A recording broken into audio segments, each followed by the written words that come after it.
Bonjour à tous, donc dans la précédente vidéo, on a vu comment installer WordPress chez un hébergeur avec l'outil qui s'appelle Softaculous. On peut retourner voir notre installation ici, on voit bien qu'on a notre installation ici. On peut éditer également l'installation pour retrouver des informations ou retourner directement dans le cPanel.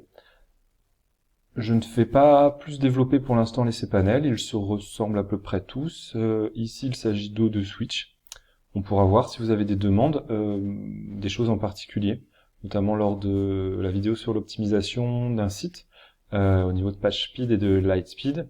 WP Tiger aussi, qui est un outil très intéressant. Et moi, ce que je recommande quand même, c'est de sélectionner une version de PHP, mais c'est pas l'objet de la vidéo. Ce qui nous intéresse, c'est vraiment de bien paramétrer son premier site WordPress. On a vu que WordPress contenait des extensions. Ukismet, c'est un anti-spam, il est assez intéressant à utiliser. Je le recommande pas et je ne l'utilise pas, donc une extension qui n'est pas activée, on peut la supprimer. Hello Dolly, c'est vraiment pour les développeurs, pour commencer à créer par soi-même une extension. Je ne m'en sers pas non plus, je peux la supprimer. Je n'ai que Classic Editor qui me permet, en fait, si on va dans Réglages, de pouvoir choisir si j'utilise ou non le nouvel éditeur de WordPress dans mes articles. Donc ici, dans l'article d'exemple, je peux l'éditer et le modifier avec l'ancien éditeur WordPress, ou je peux aussi passer vers le nouvel éditeur WordPress qui s'appelle Gutenberg. Vous avez un petit didacticiel, un onboarding, on appelle ça, pour commencer à bien prendre la main. Et vous pouvez, du coup, très facilement commencer à intégrer des blocs avant, après, des images, des listes, etc., etc.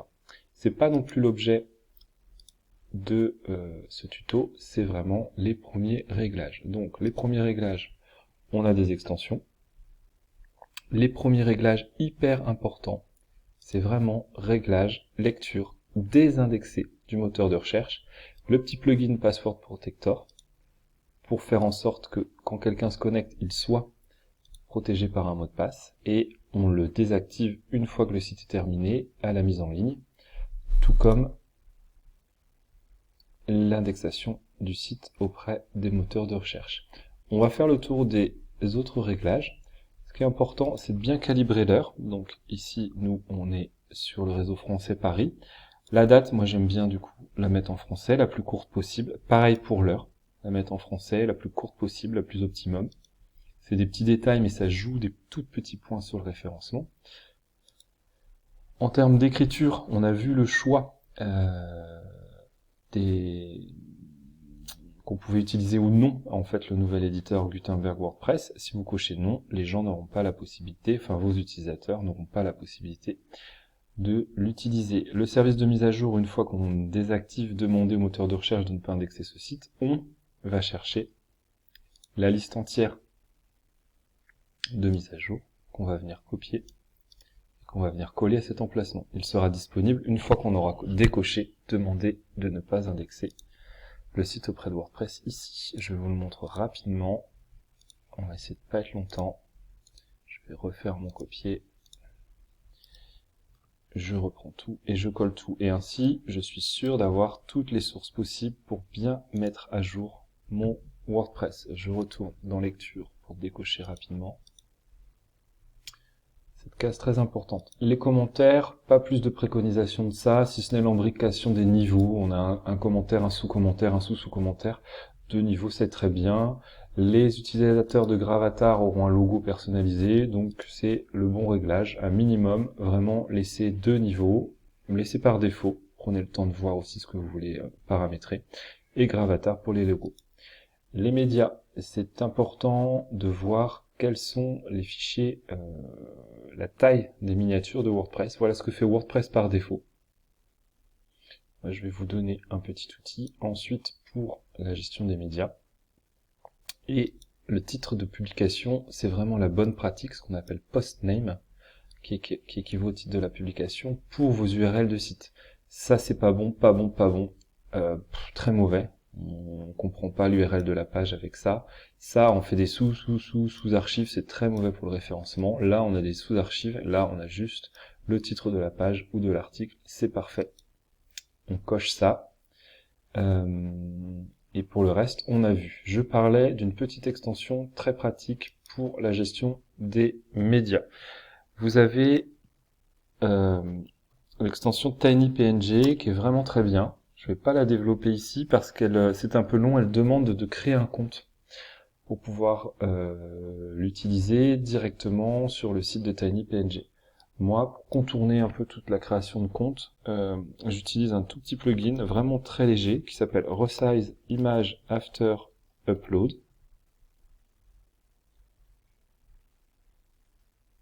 On va l'installer et une fois activé, on va pouvoir aller dans les paramétrages et moi je recommande pour vraiment les grandes bannières sur les grands écrans, c'est la taille de 2048. Ça veut dire quoi ce 2048? Ça veut dire que quand je vais importer dans mes médias une image pour mon site internet, pour mon WordPress, si elle sort de l'appareil photo et qu'elle fait 8000 par 12000, elle va être automatiquement croppée, c'est-à-dire réduite à 2048 avec une compression que je mets à 80 du JPEG, toujours pour des gains de performance. La gestion des médias sur un site internet, c'est de pouvoir garder une lisibilité du média tout en étant sur un poids minimum. Voilà où se trouve la bibliothèque des médias. C'est tout dans un premier temps pour les premiers réglages WordPress. Ce qui peut être compris, c'est que les articles, c'est du contenu chaud. On a un article d'exemple ici. Les pages, c'est plutôt du contenu froid qui ne bouge pas beaucoup. Vous avez le choix, selon le thème que vous allez utiliser, de choisir une page d'accueil.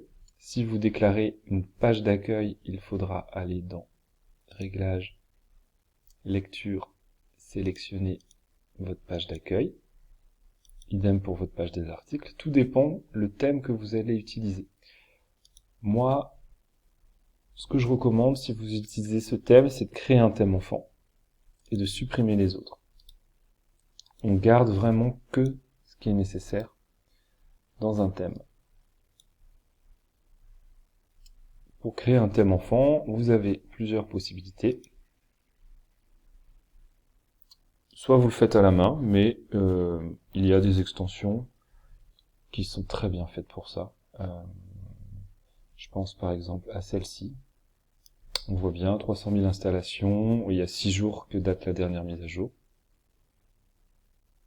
Je l'active. Et je crois que dans Réglages, ou dans Outils, pardon, je retrouve thème enfant. Et il reconnaît mon 2020, c'est le seul thème que j'ai.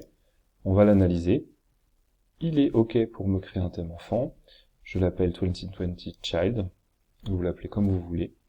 Et on peut créer directement le thème enfant. C'est fait. On va retourner dans Apparence thème. Et on va activer le thème enfant.